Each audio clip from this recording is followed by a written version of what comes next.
Hello hello hello hello my dear students, कैसे हैं आप लोग। आई होप आप लोग बहुत अच्छे होंगे और मैं ये आशा करता हूं कि आपकी जो प्रिपरेशन है वो बहुत अच्छे तरीके से चल रही होगी।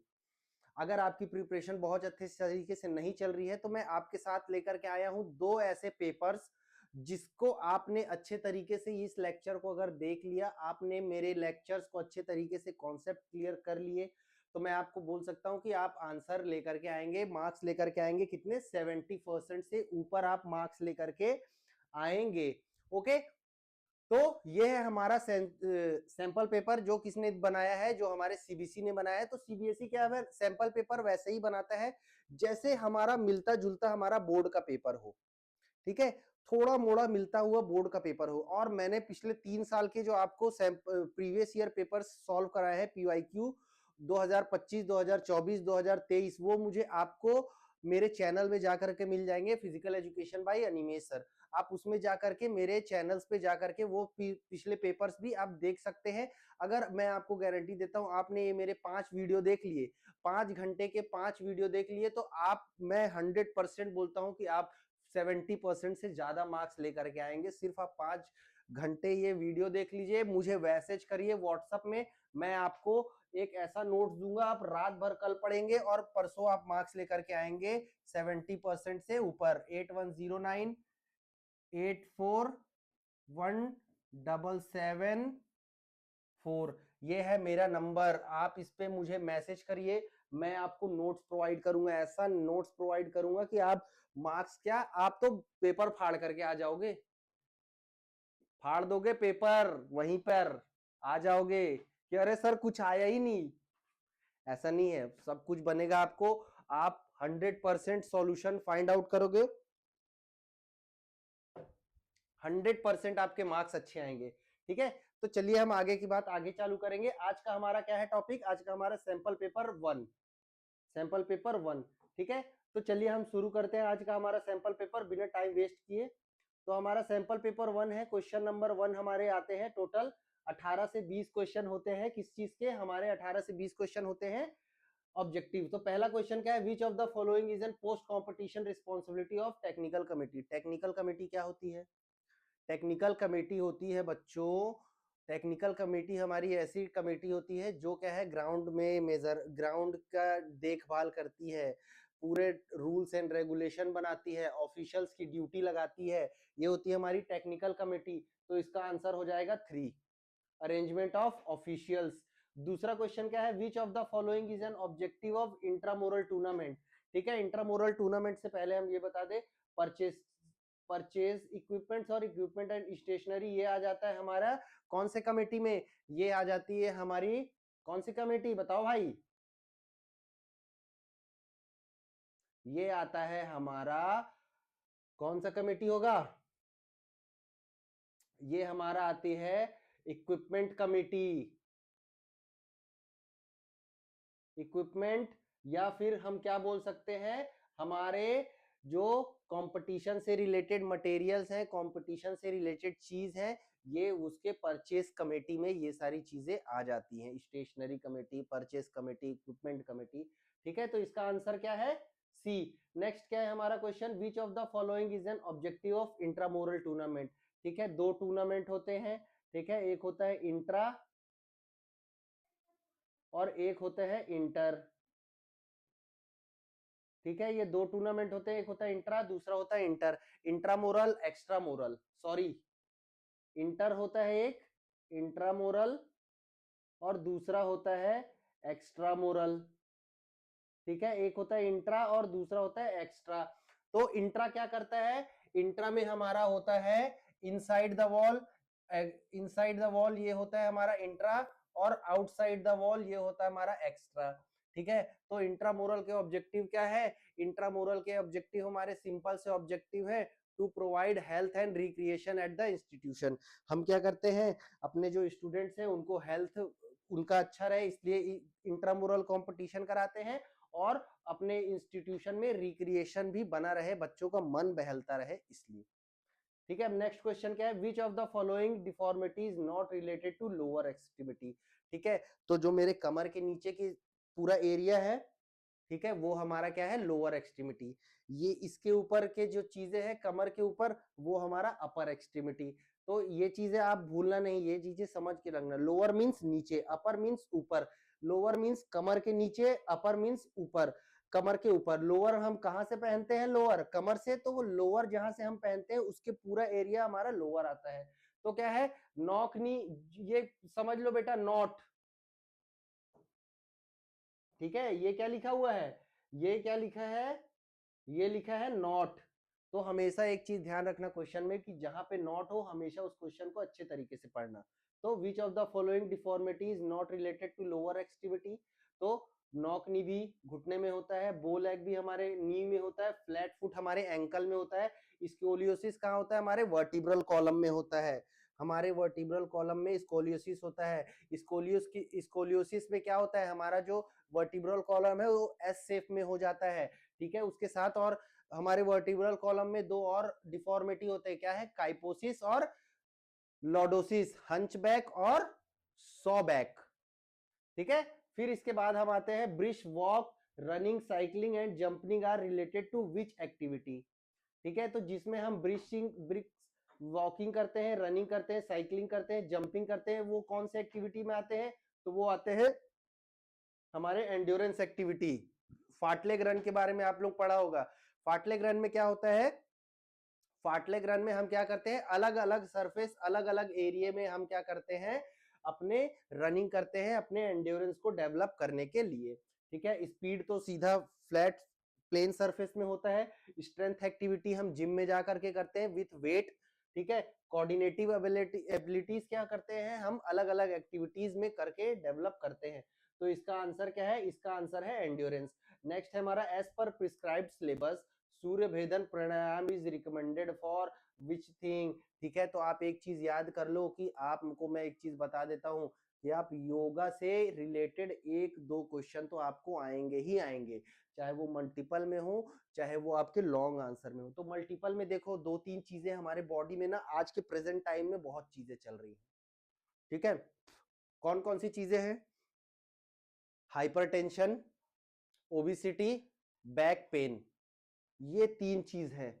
आप यही तीन चीज से रिलेटेड चीजें पढ़ के चले जाओ, आपका क्वेश्चन बन जाएगा। ओबिसिटी, हाइपरटेंशन और बैक पेन, तीन चीजें। ठीक है, obesity, hypertension, back pen. Obesity, hypertension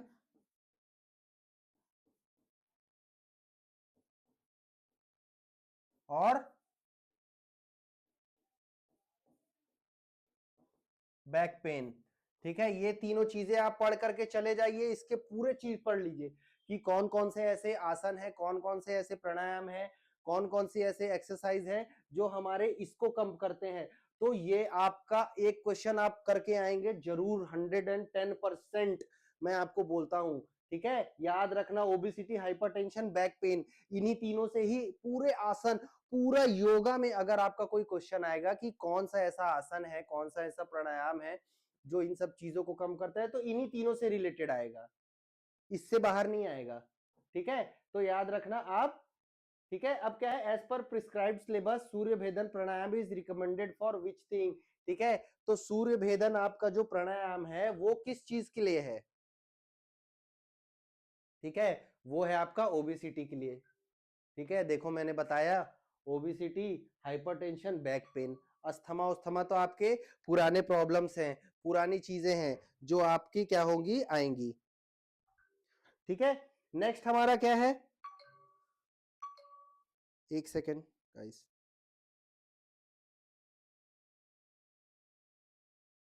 ठीक है, नेक्स्ट हमारा क्या है, नेक्स्ट क्वेश्चन। ठीक है, आइडेंटिफाई द आसन। ठीक है, हमको क्या है, आसन को आइडेंटिफाई करना है। तो ये क्या है, धनुरासन। ठीक है, ऐसे हम जो पकड़ते हैं वो है धनुरासन, और ऐसे हम पीछे लेट जाते हैं वो है चक्रासन, भूलना नहीं। तो ये क्या है, धनुरासन। ठीक है, फिर उसके बाद सातवां क्वेश्चन क्या आता है, given below are two statement one of which is labelled as assertion as reason.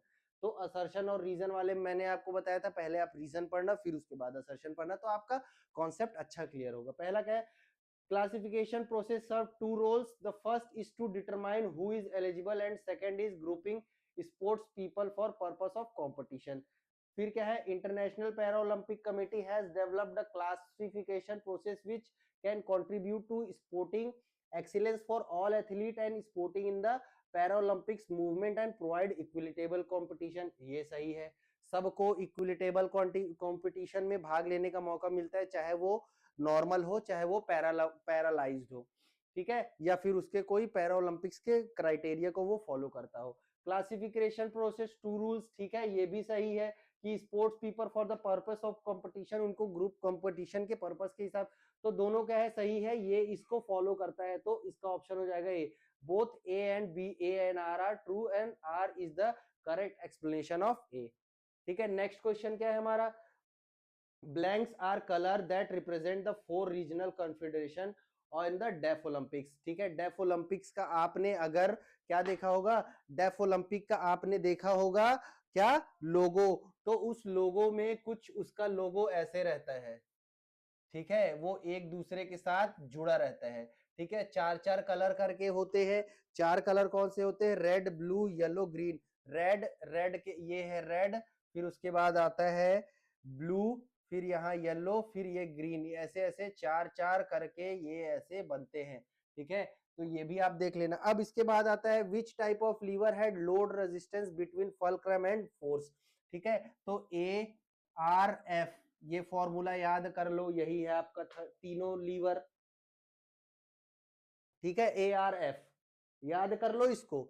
अगर ए बीच में रहा, एक्सिस जिसके अराउंड हमारा मूवमेंट हो रहा है, इस पॉइंट के अराउंड हमारा मूवमेंट हो रहा है यहां से, तो हमारा क्या है, ये है एक्सिस, तो एक्सिस जब बीच में होगा तो हमारा होगा फर्स्ट, रेजिस्टेंस बीच में होगा तो ये होगा सेकंड, फल्क्रम बीच में होगा तो ये होगा थर्ड, ठीक है। अब एक्सिस क्या होता है, एक्सिस एक पॉइंट होता है जिसके अराउंड मूवमेंट होता है, रेजिस्टेंस क्या होता है, लोड होता है, ठीक है, जिसको हमको मूवमेंट कराना होता है, जिसको हमको एक जगह से दूसरे जगह ले जाना होता है। और फल्क्रम क्या होता है, फल्क्रम एक क्या होता है, एक लाइक अ रॉड, जो क्या करता है, हमको हेल्प करता है किसी भी मूवमेंट को पॉसिबल करने के लिए। तो हमारे हाथ के मूवमेंट में फल्क्रम कौन है, हमारे हाथ के मूवमेंट में फल्क्रम है हमारा मसल्स और हमारा क्या, बोन, ठीक है, ये हमारे फल्क्रम, ठीक है, ये समझ गए। एक्सिस हमारा जॉइंट है एक्सिस, और रेजिस्टेंस हमारा जो हम जिस चीज को उठा रहे हैं, समझ लो मुझे पेन उठाना है, या मुझे ये बॉटल उठाना है, ये मुझे ये बोर्ड उठाना है, ये है हमारा क्या, क्लास ऑफ लीवर्स, ठीक है। अब हम आते हैं हमारे नेक्स्ट पार्ट की तरफ, ठीक है। नेक्स्ट क्वेश्चन क्या कहता है हमारा, scientific name of vitamin C, scientific name of vitamin C क्या है, scientific name of vitamin C होता है एस्कॉर्बिक एसिड, ठीक है। और इसके अलावा अगर हम तीनों ऑप्शन में देखें तो इसमें से तीनों में कोई भी क्या है, किसी भी विटामिन का नाम नहीं है। अब हम क्या करते हैं, अब हम एक सांस में सारे विटामिन का नाम याद कर लेते हैं, ठीक है। तो क्या क्या है भाई, कौन कौन से हैं बताओ। विटामिन ए को हम क्या बोलते हैं, रेटिनॉल, विटामिन बी को, बी क्या होता है बताओ बच्चों, विटामिन बी में 8 होते हैं, ठीक है, B1 B2 B3 B5 B6 B7 B9 B12, ठीक है। विटामिन सी होता है, विटामिन डी होता है, विटामिन ए होता है और विटामिन के होता है, ठीक है, समझ में आया।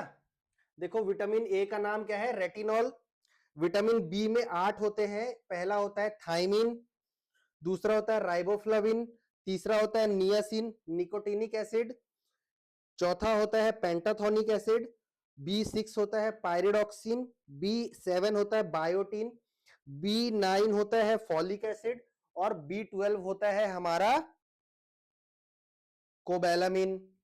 ठीक है, विटामिन डी को हम लोग क्या बोलते हैं, कैल्सीफेरॉल, विटामिन ई को बोलते हैं टोकोफेरॉल और विटामिन के को क्या बोलते हैं, फेलिक्विनिन। ठीक है, समझ में आया। तो हमारा इसका आंसर क्या है, एस्कॉर्बिक एसिड। फिर given below are two statement which one labelled is assertion reason. The risk of cancer reduce by eating more colourful healthy foods, सही है। Non nutrient components of diet are part of balance diet. ठीक है, non nutrient components are of diet are part of balance diet. ठीक है, ऐसे भी diet है जो हमको न्यूट्रिशन नहीं देते, वो भी हमारे बैलेंस डाइट के पार्ट है, तो ये नहीं। तो ये सही है, ये गलत है। इसका आंसर क्या हो जाएगा, A is true, R is false, इसका ऑप्शन हो जाएगा सी। ठीक है, ये अभी मत देखो तुम लोग,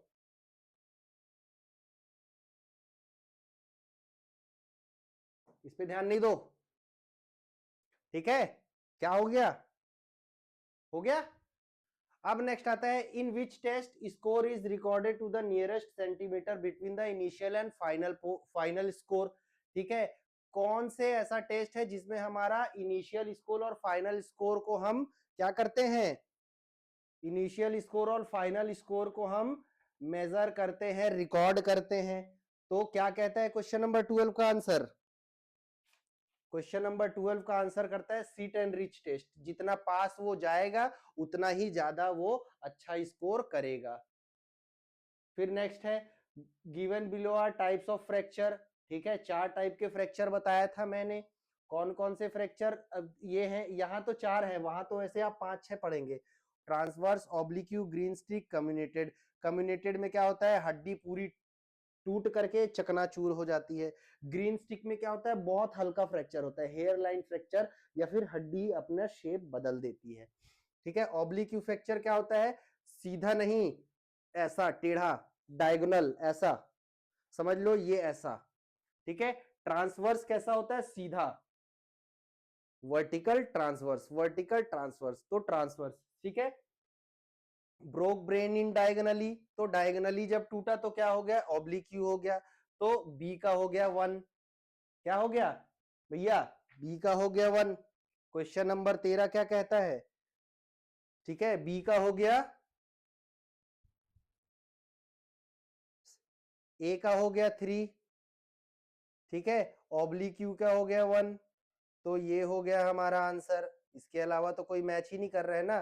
फिर 4 का सी का क्या है, ग्रीन स्टिक, सॉफ्ट बोन विच बोन बैंड्स। ठीक है, मैंने बताया बोन हल्का बैंड हो जाता है, बहुत हेयर लाइन फ्रैक्चर।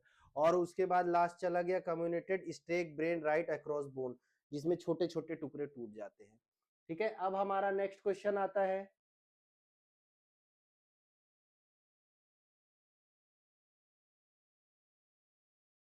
ठीक है, नेक्स्ट क्वेश्चन क्या है हमारा, the golf ball remain at rest until it is stuck by a golf club, this state indicates. ठीक है, तो 3 लॉ है न्यूटन के। न्यूटन भाई साहब ने 3 लॉ दे दिए थे, कौन कौन से, इनर्शिया, एक्सीलरेशन और एक्शन एंड रिएक्शन। ठीक है, पहला क्या है, अगर कोई ऑब्जेक्ट खड़ी है तो वो खड़ी रहेगी जब तक उसमें कोई आउटर फोर्स नहीं लगेगा। ठीक है, दूसरा क्या है, कहता है एक्सेलरेशन और वेलोसिटी, जितना ज्यादा हम उसमें एनर्जी लगाएंगे वो ऑब्जेक्ट उतना ज्यादा तेज भागेगा। तीसरा क्या कहता है, एक्शन और रिएक्शन, जितना तेज झापड़ मारूंगा उतना तेज मेरे हाथ में भी लगेगा, जितना तेज मैं बैट मारूंगा उतना दूर बॉल जाएगा, जितना तेज मेरा हाथ बॉल में पड़ेगा उतना तेज स्मैश होगा। तो क्या कहता है, गुल्फ बॉल रेस्ट में, जब तक रेस्ट में रहेगा, जब तक वो जो डंडी आती है ना, गुल्फ क्या बोलते हैं उसको, क्लब, क्लब आकर के उसको मारेगी नहीं, तब तक वो बॉल हिलेगा नहीं। तो ये कौन सा फॉलो कर रहा है लॉ, ये फॉलो कर रहा है पहला लॉ। ठीक है, ये हो गया। अब इसके बाद हम आते हैं नेक्स्ट हमारा,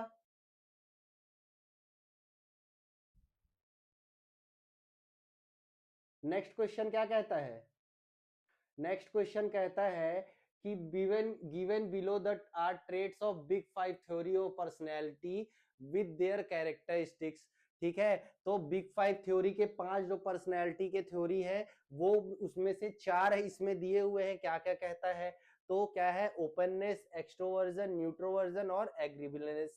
ठीक है, ओपननेस क्या होता है, जो सबसे खुल करके सबसे अच्छे तरीके से बात करे, बिना किसी से डरे, बिना किसी से भिड़े, बिना किसी से कुछ भी हुए।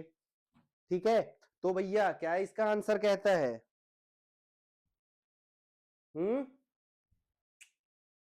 पहला देखो, ओपननेस क्या होगा, क्रिएटिव, फोकस्ड और tackling new challenges and curious.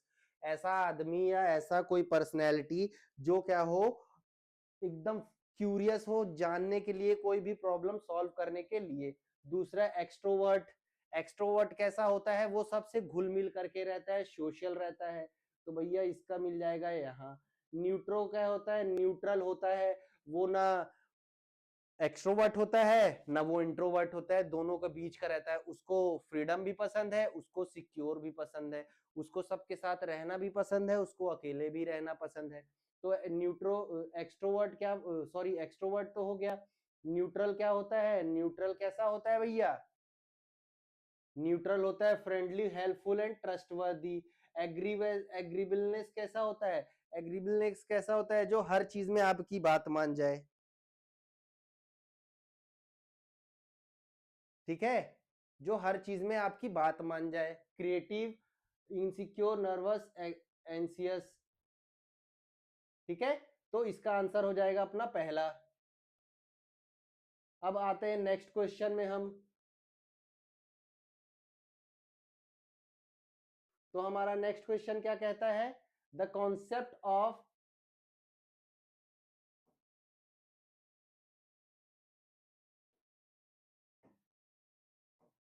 ठीक है, the concept of fill in the blanks generally refers to a person evaluation attitude toward him और हिमसेल्फ। ठीक है, तो concept fill in the blanks जो क्या करता है, पर्सन के इवेल्युएट करता है कि उसका बिहेवियर और उसका एटीट्यूड कैसा है हमारे लिए। तो क्या करता है, सेल्फ टॉक का मतलब क्या होता है, खुद से बातें करना। जब आप खुद से बात करेंगे तो आपको सही और गलत पता चलेगा। सेल्फ स्टीम क्या होता है, आपका आत्मविश्वास, आत्मसम्मान। गोल सेटिंग क्या होता है, आप अपने गोल को सेट करेंगे कि आपको क्या करना है, क्या नहीं करना है। तो इसमें आंसर क्या हो जाएगा भाई, बताओ।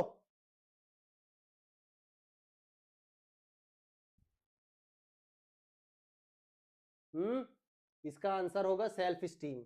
Next question, the Swedish word speed play is also known as fartlek training. ठीक है, फार्टलेक ट्रेनिंग का दूसरा नाम क्या है, स्पीड प्ले। 18वां, which type of exercise movement can not be seen directly. कौन सा ऐसा एक्सरसाइज मूवमेंट है जिसको हम लोग देख नहीं सकते, तो आइसोकाइनेटिक, आइसोमेट्रिक, आइसोटोनिक। ये क्या है, आइसोटोनिक, आइसोमेट्रिक, आइसोकाइनेटिक, पॉलीमेट्रिक। ठीक है, ये चारों क्या है, ये हमारा स्ट्रेंथ डेवलप करने का क्या है, ये हमारा फॉर्मूला है।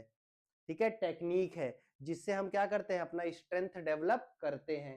ठीक है, आइसोटोनिक में क्या होता है, मसल छोटा होता है, मसल बड़ा होता है, कॉन्ट्रैक्ट होता है, इलास्टिक होता है। आइसोमेट्रिक में क्या होता है, सीधा ना कॉन्ट्रैक्शन होता है, ना इलेक्ट्रिक, ना कॉन्ट्रैक्शन होता है, ना रिलैक्सेशन होता है, बस मसल पावर लगाता है।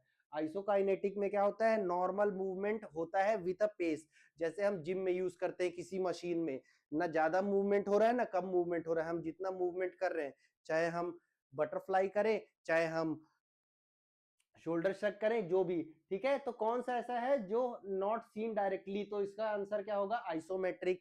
जिसमें हमारा क्या होता है, हमको दिखता नहीं है बट फोर्स लग रहा है। अगर मैं इस बोर्ड को धक्का दूंगा तो ताकत तो मैं लगा रहा हूं ना, आपको ताकत दिख रहा है। अगर मैं डंबल उठा रहा हूं तो आपको डंबल उठता हुआ नीचे गिरता हुआ दिखेगा। ठीक है, तो इसका आंसर होगा आइसोमेट्रिक। ये हो गए हमारे क्या खत्म, ये हमारे ऑब्जेक्टिव बेसिस खत्म। अब इसके बाद आता है हमारा क्या, कौन सा क्वेश्चन, हमारे शॉर्ट आंसर अटेम्प्ट, यानी 5 आंसर क्वेश्चन जो है 2-2 नंबर के, तो कितने, 10 से 15 वर्ड्स। ठीक है, suggest any 2 corrective measures for each बो लेग एंड राउंड शोल्डर। तो बो लेग का दूसरा नाम क्या होता है, जेनु वेलगम, और सॉरी जेनु वेरम, और राउंड शोल्डर का क्या होता है, काइपोसिस। ठीक है, ऐसे झुक जाना। ठीक है, तो इसके क्या है, दो करेक्टिव मेजर, तो इधर आंसर देख लो आप लोग भाई, अब इधर देखना चालू करो। bow leg can be corrected through horse riding and walking on inner edge of feet। ठीक है, हॉर्स राइडिंग और इनर एज ऑफ फीट, जब हम लोग इनर एज में सर्फ चलेंगे अच्छे तरीके से तो हमारा बो लेग ठीक होगा। फिर उसके बाद round shoulder can be improved by strengthening back muscle and performing shoulder stretching. अगर हम बैक की ट्रेनिंग करेंगे, मैं बैक का ट्रेनिंग करूंगा, मैं पुलअप्स करूंगा, मैं बैक करूंगा ट्रेनिंग, ठीक है, तो क्या होगा, हमारा ये जो मसल है शोल्डर वाला ये ठीक होगा, ये शेप में आएगा। फिर शोल्डर स्ट्रेचिंग एक्सरसाइज, क्या है, हमको शोल्डर स्ट्रेचिंग एक्सरसाइज करना है, ठीक है, शोल्डर स्ट्रेचिंग एक्सरसाइज करना है, चाहे वो लेट करके हो, चाहे वो खड़े होकर के हो, चाहे वो with the help of machines हो। ठीक है, नेक्स्ट क्वेश्चन क्या हमारा कहता है, enlist 4 benefit of participation in physical activity children with special needs. हाँ भाई, एक चीज और याद रखना, चिल्ड्रन विद स्पेशल नीड्स और चिल्ड्रन विद स्पेशल नीड्स, ये एक टॉपिक ऐसा है जिससे एक क्वेश्चन आएगा ही आएगा, 110% एक क्वेश्चन आएगा। चिल्ड्रन विथ स्पेशल नीड्स को हम क्या एक्टिविटी कराएंगे, उसको कैसा फिजिकल एक्टिविटी में करेंगे जिससे उसको फायदा होता है, फिजिकल एक्टिविटी करने से स्पेशल नीड्स वाले बच्चों को क्या फायदा होता है। तो ये तो भाई अच्छे से पढ़ के जाना, इसके कम से कम 5 से 7 पॉइंट याद करके जाना, पास हो जाओगे, गारंटी मैं देता हूं, मार्क्स आ जाएंगे 65 आउट ऑफ 70। ठीक है, तो ये पढ़ के जरूर जाना, चाइल्ड विथ स्पेशल नीड्स के पूरे पॉइंट्स पढ़ लेना कि क्या क्या फायदे होते हैं। तो क्या है, 4 benefits of participation in physical activity, ये हम जो 3 साल का पेपर हमने किया है ना, 2023, 2024, 2025, उसमें भी ये सेम क्वेश्चंस ऐसे ही आए हैं। तो इसका आंसर क्या होगा, improve coordination, social interaction, confidence, physical fitness. तो उनका कोऑर्डिनेशन बढ़ेगा, उनका फिटनेस बढ़ेगा, उनका सोशल इंटरेक्शन बढ़ेगा, उनका फिजिकल फिटनेस भी डेवलप होगा। अब उसके बाद है enumerate any 2 myths related to food items with their respective facts. ठीक है, ऐसे फूड आइटम्स, ऐसे मिथ बताओ, ऐसी चीजें बताओ कि जो हमको लगता हो कि गलत है, लगता है कि ये करने से यार नुकसान होगा, बट एक्चुअल में वो नुकसान नहीं होता है। तो फूड मिथ क्या है, myth carbohydrate make person fat, हम अगर ज्यादा कार्बोहाइड्रेट लेंगे तो हम फैटी हो जाएंगे, ऐसा क्या होता है, नहीं होता। ठीक है, fact, excess calorie cause fat gain, myth gain, sorry, fat gain. ठीक है, अगर हम जितना कैलोरी बर्न कर रहे हैं उससे ज्यादा कैलोरी गेन करेंगे तो हमारा फैट डेवलपमेंट होगा, क्योंकि एट लास्ट क्या होता है, हमारा कार्बोहाइड्रेट जा करके कन्वर्ट हो जाता है फैट में ही। ठीक है, दूसरा क्या है, स्किपिंग मील्स रिड्यूस वेट। ठीक है, ये मिथ क्या है, कहावत है, एक अंधविश्वास है कि क्या होगा, हम अगर स्किप करेंगे खाना, हम डाइटिंग करेंगे तो हम क्या हो जाएंगे, हम वेट लूज कर लेंगे, हम पतले हो जाएंगे, बट क्या होगा, उससे आपको माल न्यूट्रिशन हो जाएगा, उससे आपको और भी प्रॉब्लम्स हो जाएंगे। तो आपको मील स्किप नहीं करना है, आपको मील में कंट्रोल करना है, मील में फाइबर्स ज्यादा लेने हैं, मील में आपको क्या करना है, ऐसे न्यूट्रिएंट्स लेने हैं जो आपको एनर्जी, जैसे आपको प्रोटीन ज्यादा लेना है, वो आपके मसल बिल्ड में हेल्प करेगा, आपको कार्बोहाइड्रेट फैट नहीं लेना है, प्रोटीन लेना है, फाइबर्स लेने हैं, ग्रीन वेजिटेबल्स खाओ। ठीक है, तो ये क्या है, इट्स स्लो मेटाबॉलिज्म, सही बताया ना, अगर आप अपना मील स्किप करेंगे तो आपका मेटाबॉलिज्म स्लो हो जाएगा, आपको एनर्जी धीरे धीरे मिलेगी। तो इसका आंसर समझ में आ गया। नेक्स्ट क्या है, mention the fitness index score formula and its norm for the Harvard step test. ठीक है, फिटनेस इंडेक्स फॉर्मूला का क्या होता है, duration into 100/2 into pulse count. ठीक है, duration upon 100, duration into 100/2 into pulse count, तो ये आपको फॉर्मूला पता होगा। ठीक है, और क्या है, हार्वर्ड स्टेप टेस्ट कैसे होता है, हार्वर्ड स्टेप टेस्ट कंडक्ट कैसे होता है, ये जरूर पढ़ लेना, ये क्वेश्चन आएगा ही आएगा। और एक क्वेश्चन मैं बता देता हूं, सीनियर सिटीजन के जो फिटनेस टेस्ट नापने वाले जो भी टेस्ट है, रिकली एंड जोन्स टेस्ट है, वो भी आपके आएंगे। हिंडन पढ़ करके जाना, 2 टेस्ट आपको जरूर आ सकते हैं, ये दोनों टेस्ट में से, हार्वर्ड स्टेप टेस्ट और रिकली एंड जोन्स टेस्ट। फिर नेक्स्ट है हमारा mention any two strategy for enhancing adherence to exercise. ठीक है, दो स्ट्रेटेजी बताओ जिससे हमारा फिजिकल एजुकेशन, फिजिकल एक्सरसाइज का एडहेरेंस बढ़ सके। तो क्या है, set realistic goal, follow regular schedule. ठीक है, अगर हम रियलिस्टिक गोल सॉल्व रखते हैं, मैं क्या है नॉर्मल एक गली में क्रिकेट खेलता हूं, बट मैंने सपना क्या रख दिया कि मैं वर्ल्ड कप खेलूंगा, विराट कोहली के साथ खेलूंगा, ये आपका रियलिस्टिक गोल नहीं है, तो मेहनत भी नहीं कर पाओगे।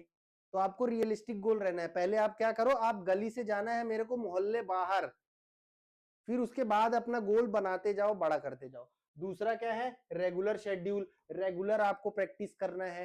क्या है, एक थ्रोनडाइक का लॉ है, थ्रोनडाइक ने क्या कहा है कि थ्रोनडाइक ने क्या है, law of exercise.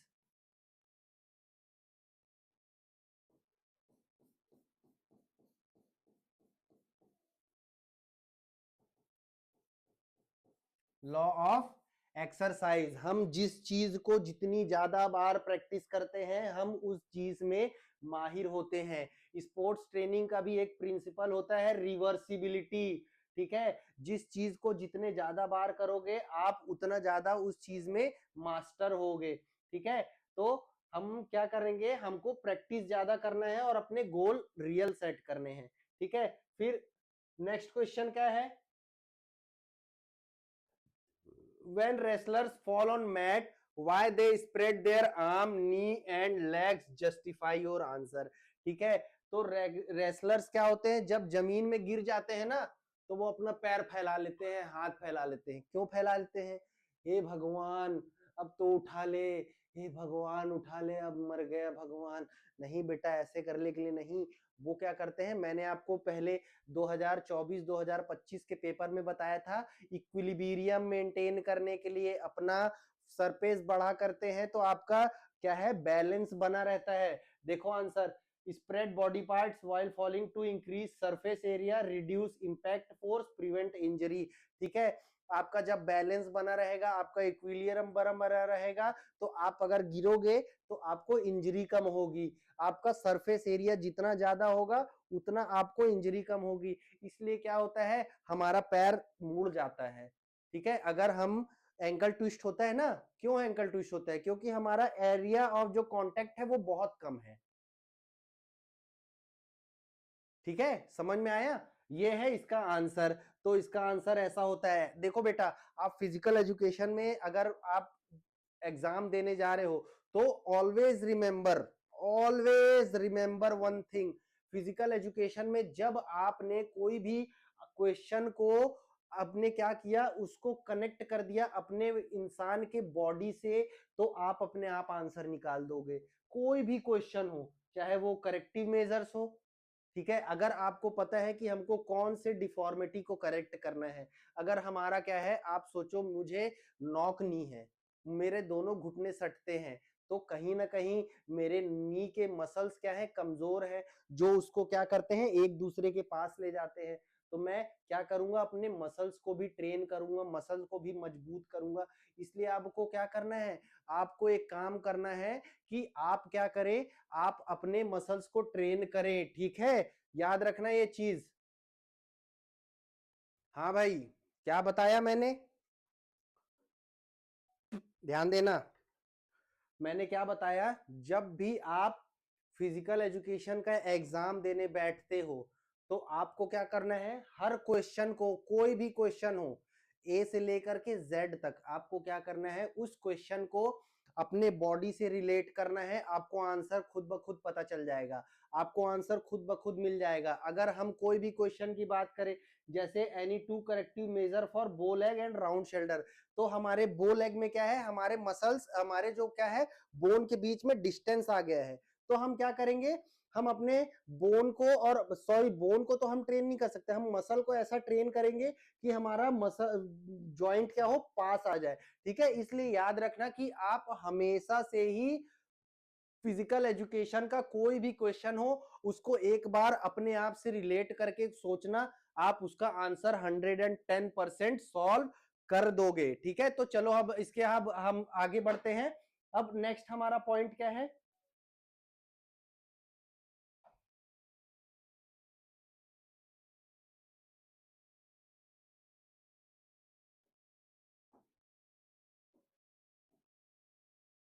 Yes, next point क्या है? हमने सेक्शन बी पूरा पढ़ लिया। अब आता है हमारा सेक्शन सी। ठीक है, सेक्शन सी हमारा आता है। अब हमको सेक्शन सी में क्या करना है? ठीक है, अटेम्प्ट एनी 5 क्वेश्चन, 6 में से द ऑर्गेनाइजेशन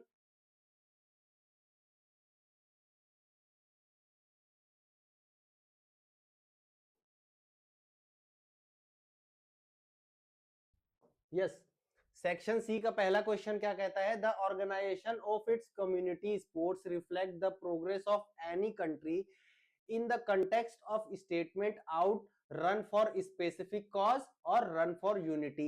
ठीक है, अगर हम किसी कंट्री के क्या है कम्युनिटी स्पोर्ट्स को रिफ्लेक्ट उसके प्रोग्रेस को देना चाहते हैं तो हम लोग क्या कहते हैं, क्या करा देते हैं? रन फॉर स्पेसिफिक कॉज या run for unity. Run for specific cause, run for cancer, run for obesity, run for hypertension. ठीक है, क्या है? Run for your fitness. फिर क्या है? रन फॉर यूनिटी, अपने एकता को बनाने के लिए भागो। ठीक है, तो इसके आंसर क्या होगा?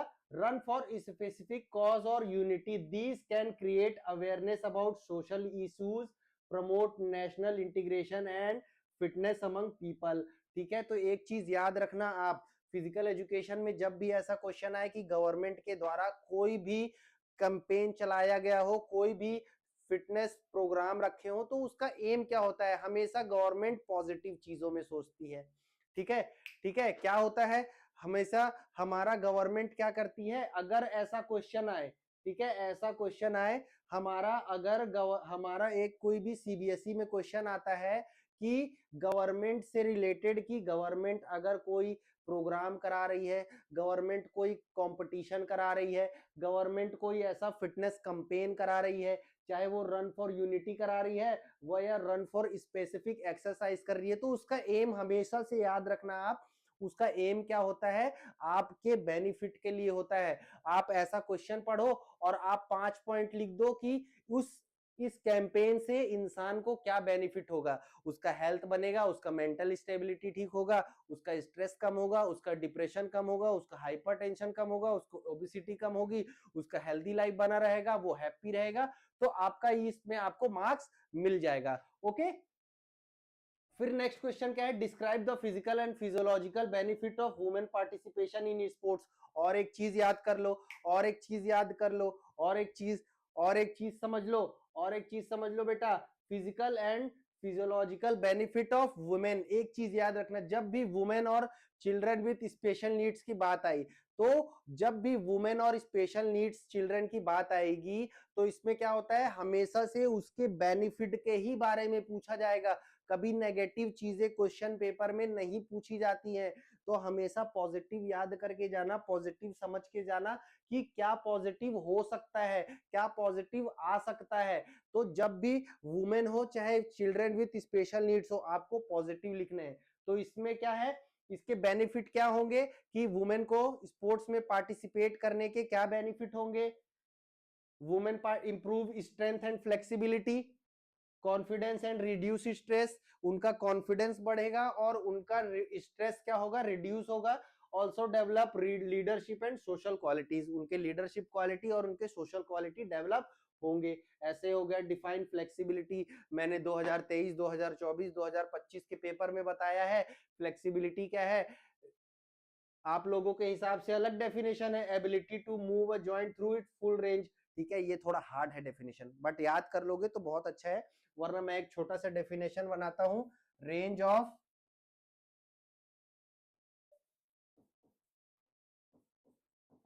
Motion around, yes, range of motion around joint, हमेशा याद रखना, range of motion around joint. तो भैया हमने आपको क्या बता दिया? डेफिनेशन बता दिया फ्लेक्सिबिलिटी का। ठीक है, फ्लेक्सिबिलिटी का डेफिनेशन आपको पता चल गया। अब आते हैं हम नेक्स्ट चीज में, mention any 3 importance of diet during competition.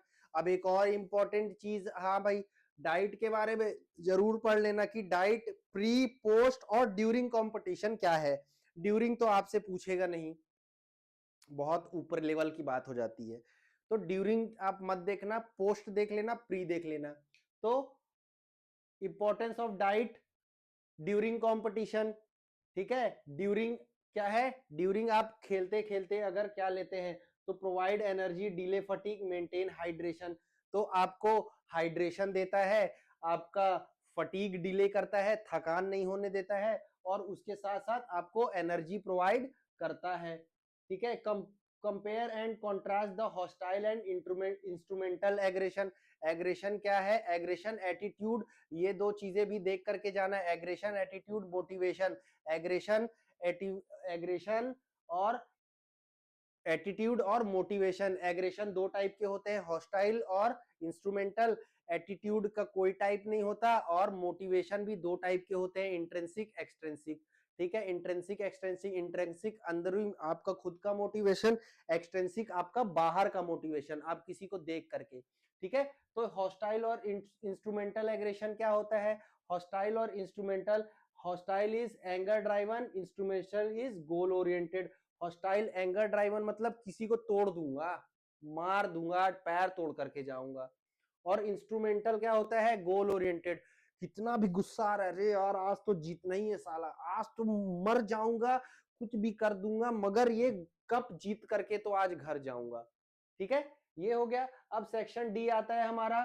Section D क्या है, इंटरनल चॉइस अवेलेबल। इसमें क्या होते हैं, एक डायग्राम होंगे, उसके बेसिस में 4 क्वेश्चन होंगे। तो आप एक चीज याद रखना, ये डायग्राम कुछ भी हो सकते हैं, आपके special Olympics, deaf Olympics, para Olympics, ये तीनों डायग्राम देख करके जाना, और इसको याद कर लेना कि कौन कौन से ओलंपिक कब कब हुए, कहाँ स्टार्ट हुए, कौन कौन उसका प्रेसिडेंट है।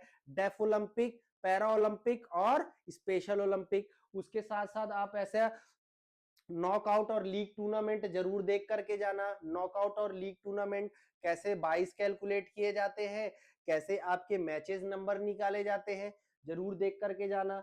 ये हो गया। फिर Aarti prepared a fixture of 11 team to conduct kho kho tournament in her locality. आरती ने क्या बनाया भैया, एक फिक्चर बना दिया। वो क्या कराना चाहती है, वो एक क्या टूर्नामेंट कराना चाहती है, कहां पर, वो टूर्नामेंट कराना चाहती है अपने एरिया में, कि भैया हमारा भी नाम हो जाए रोशन। अब उसके बाद आते हैं क्वेश्चंस। क्वेश्चन क्या कहता है, पहला पहला क्वेश्चन कहता है, based on the above given fixture answer the following question. पहला question, what is the number of non bye teams in the tournament. ठीक है, तो कितने टीम है, 1 2 3 4 5 6 7 8 9 10 11। तो कितने बाई मिलेंगे, अब मैं आपको वो सब बताने नहीं जाऊंगा। 16 माइनस 11 आपको मिलेंगे 5 बाई। ठीक है, पहला बाई आपका समझ लो, यहाँ पे हो गए कितने टीम, 12, ये हो गए 12 13 14 15 16। ठीक है, कितने बाई मिले, 5 बाई मिले। 5 बाई किधर जाएगा, एक नीचे एक ऊपर, एक यहाँ एक यहाँ, और उसके बाद एक नीचे। तो 1 2 3, ये हाफ टीम बढ़ गई, 1 2 3 बाई मिल गए किसको, लोअर हाफ को, अपर हाफ को 2 बाई मिल गए। तो क्या है, what is the number of non bye teams. Non by team कितने हो गए, कितने हो गए भैया, 11 में से 5 माइनस कर दो, 1 2 3 4 5 माइनस करोगे तो कितने आ जाएगा, 11, 6 5 11, तो कितने हो गए, 6 टीमों को हो जाएगा नॉन बाई। तो इसका आंसर हो जाएगा ए। दूसरा क्वेश्चन क्या करता है, if the above picture had been of 48 teams then the number of bye would be.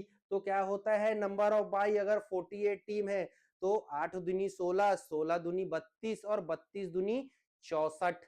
तो भैया 64 में माइनस करो कितना, 64 में माइनस करो 48, करो भाई, 64 माइनस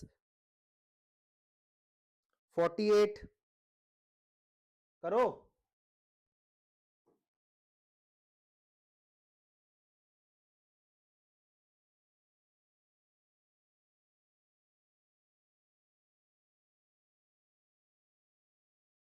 या 64 माइनस 48 कितना हुआ, 16 बाई,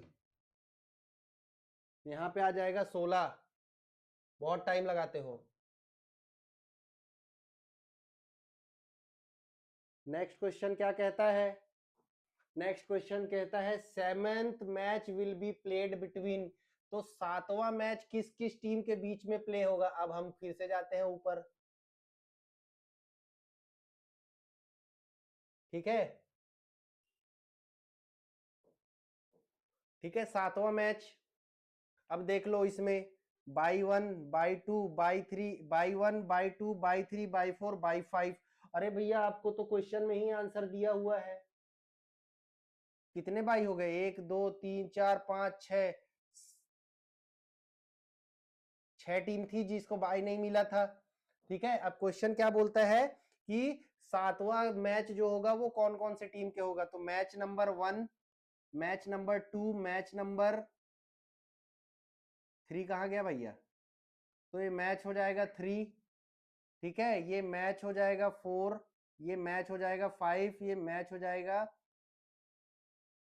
देखो भाई पहले मैच होता है पहला राउंड का मैच, तो ये होगा 1, ये होगा 2, ये होगा 3, ठीक है, ये हो गए 3 मैच पहले राउंड के। अब दूसरे राउंड का मैच ये होगा पहला, ये होगा चौथा, ये होगा पांचवा, ये होगा छठा और ये होगा सातवां मैच। तो B5 और सॉरी टीम नंबर 10 और 11 के बीच में हमारा मैच नंबर 7 होगा। किसके किसके बीच? टीम नंबर 10 और 11, याद रखना भाई, टीम नंबर 10 और 11, ठीक है, 10 और 11। नेक्स्ट क्वेश्चन क्या हमारा कहता है? The provision in which good teams are placed in different half और pool based on their ranking और previous performance, not by allotment of draw, so that they do not play with other teams in the first round tournament is known as seeding. उसको क्या दिया जाता है? उनको seeding दिया जाता है। कोई ब्रिटिश मेथड, कोई अमेरिकन मेथड नहीं है, उनको सीडिंग दिया जाता है कि वो इस राउंड में पार्टिसिपेट ना करके आगे वाले राउंड में पार्टिसिपेट करेंगे। ठीक है, अब विजुअली इंपेयर्ड कैंडिडेट के लिए है ये, तो उसको छोड़ देते हैं। क्वेश्चन नंबर 32 में आते हैं।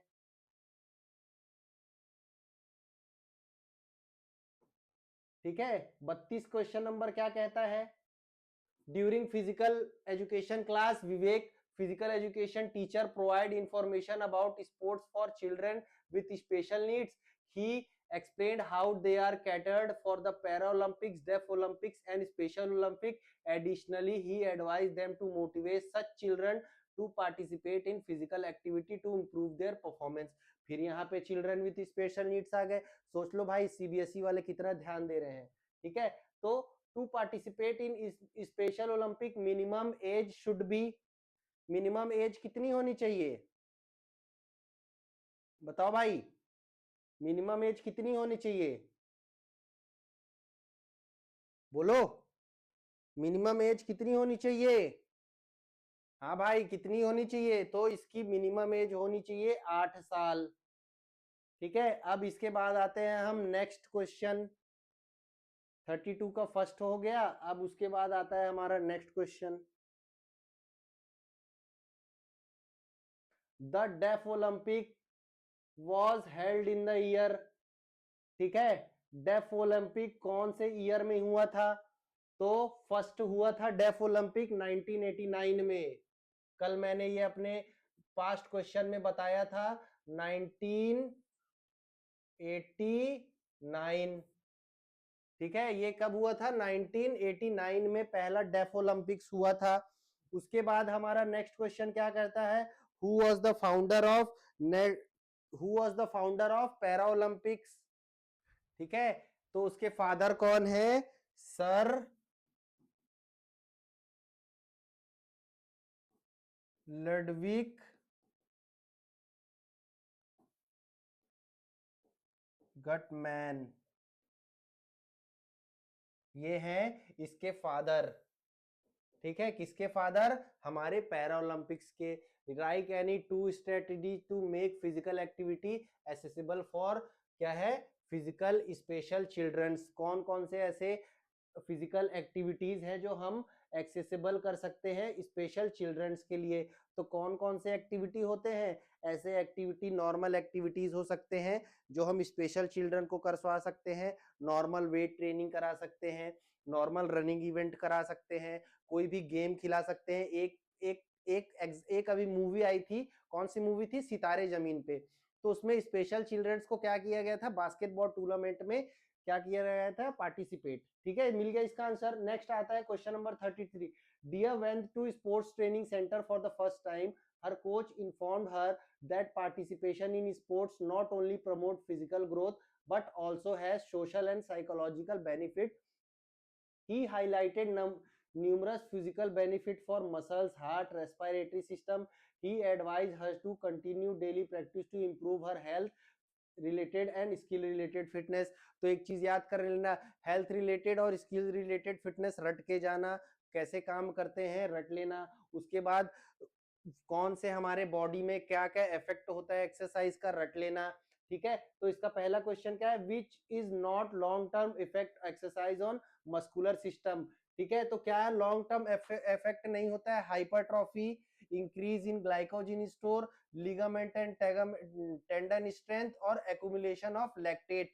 तो लंबा टर्म इफेक्ट क्या नहीं होता है? ये होता है ऑप्शन नंबर डी। हम ज्यादा देर तक हमारे मसल्स में क्या होता है? लैक्टिक एसिड नहीं बन के रह सकता। ठीक है, बाकी सब लंबा चल सकते हैं। तीसरा है व्हाट इज कार्डियक आउटपुट। तो कार्डियक आउटपुट क्या होता है? कार्डियक आउटपुट आपका टोटल ब्लड पंप जो 1 मिनट में होता है उसको कार्डियक आउटपुट बोलते हैं। तीसरा क्या है आपका? तीसरा आपका क्या है? तीसरा है correct the choose the correct statement related in tidal volume. तो टाइडल वॉल्यूम क्या होता है आपका? टाइडल वॉल्यूम क्या होता है भैया? क्या होता है टाइडल वॉल्यूम? बताओ भाई क्या होता है? हाँ भाई, क्या होता है टाइडल वॉल्यूम? तो टाइडल वॉल्यूम क्या होता है? एक सांस में जितना भी हम हवा ऑक्सीजन अंदर लेते हैं या बाहर छोड़ते हैं उसको हम लोग बोलते हैं टाइडल वॉल्यूम। दूसरा क्या है? अमाउंट ऑफ एयर इनहेल्ड और एक्सहेल्ड इन वन ब्रीथ। तो इसका ऑप्शन ए सही हो जाएगा। ठीक है, amount of blood pumped out heart by in one stroke. तो इसको क्या बोलते हैं हम लोग? Stroke volume. Amount of air exhaled in one breath. तो इसको हम लोग क्या बोलते हैं? Vital capacity.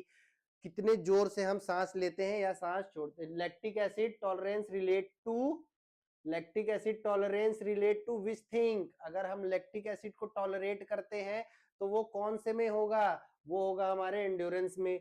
नेक्स्ट क्वेश्चन क्या आता है हमारा? हमारा section E, attempt any 3 question. ठीक है, अटेम्प्ट एनी 3 क्वेश्चंस। तो हमारे 3 क्वेश्चन है। Describe the procedure and benefit of Mandukasana and Makarasana. ठीक है, तो मडुकासन और मकरासन के बेनिफिट क्या होंगे? To control hypertension. कैसे कैसे वो हाइपरटेंशन कम करेगा?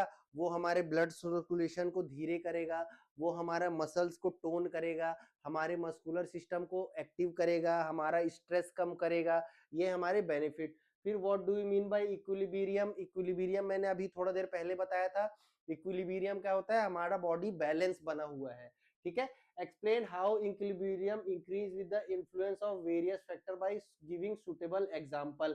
ठीक है, तो इक्विलिब्रियम हमारा किस तरीके से बन सकता है? इक्विलिब्रियम हमारा किस तरीके से डेवलप हो सकता है? इक्विलिब्रियम हमारा जो सरफेस एरिया हमारा ज्यादा होगा तो हमारा इक्विलिब्रियम बढ़ेगा। हमारा सेंटर ऑफ ग्रेविटी हमारे नीचे, जितना नीचे शिफ्ट होगा हमारा उतना इक्विलिब्रियम बढ़ेगा।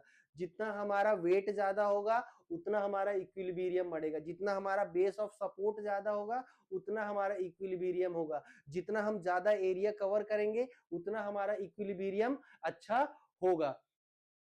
ठीक है, तो कौन से स्पोर्ट्स में हमारा ज्यादा इक्विलिब्रियम काम करता है? रेसलिंग में, फाइटिंग में। ठीक है, हमको इक्विलिब्रियम ज्यादा बढ़ाना पड़ता है क्योंकि अगर हम गिर गए रेसलिंग में तो हमको पॉइंट लूज हो जाएगा। नेक्स्ट क्वेश्चन क्या है? What do you understand by circuit training? How a coach will plan circuit training session with 6 station to develop fitness with his new trainee, explain. ठीक है, तो सर्किट ट्रेनिंग मैंने क्या बताया था? सर्किट ट्रेनिंग मैंने बताया था, समझ लो ये एक क्या है? ग्राउंड है। ठीक है, कोच ने क्या किया? यहां से रेस चालू किया और यहीं पे रेस खत्म होगा। उसने 6 ट्रेनिंग बना दिया। ये हो गया 1, ये हो गया 2, ये हो गया 3, ये हो गया 4, ये हो गया 5 और यहाँ पर हो गया 6 और यहाँ पे आकर के आप फिनिश और स्टार्ट करेंगे। ठीक है, तो आप क्या होगा, सर्किट ट्रेनिंग हमारा क्या करता है, सर्किट ट्रेनिंग हमारा स्ट्रेंथ एंड्योरेंस को डेवलप करता है और हम हर स्टेशन में क्या है अलग अलग चीजें रख सकते हैं। किसी स्टेशन में हमने क्या कर दिया, जो ट्रेनी जाएगा वो पुशअप लगाएगा, किसी स्टेशन में जाएगा वो जाएगा पुलअप्स मारेगा, किसी स्टेशन में बर्पी जंप करेगा, किसी स्टेशन में वेट वेट उठाएगा, किसी स्टेशन में कोई और एक्टिविटी करेगा। तो क्या है, इससे हमारा हमारा क्या होगा, इससे हमारा स्ट्रेंथ एंड्योरेंस डेवलप होता है। ठीक है, तो याद रखना है हमारा सर्किट ट्रेनिंग में क्या होता है, circuit training is for development of strength training by the help of making different stations in an 400 meter or in track, it leads to develop our strength endurance। ठीक है, समझ गए। ये हो गया हमारा भैया आज का पेपर खत्म। हमने अपना एक हमारा एक पेपर हमने खत्म कर दिया। तो भाई आज जो चीजें मैंने आपको बताई, जो चीजें मैंने आपको समझाई, अच्छे तरीके से समझ लेना। आप अगर आज की जो मेरे फॉलो टिप्स है जो मैंने बताया फॉलो कर लिए तो आपका 110% मार्क्स आएगा। तब तक के लिए चलिए धन्यवाद, अच्छे तरीके से पढ़ाई करिए, अच्छा मार्क्स लेकर के आइए। ठीक है, चलो भाई, ऑल द बेस्ट।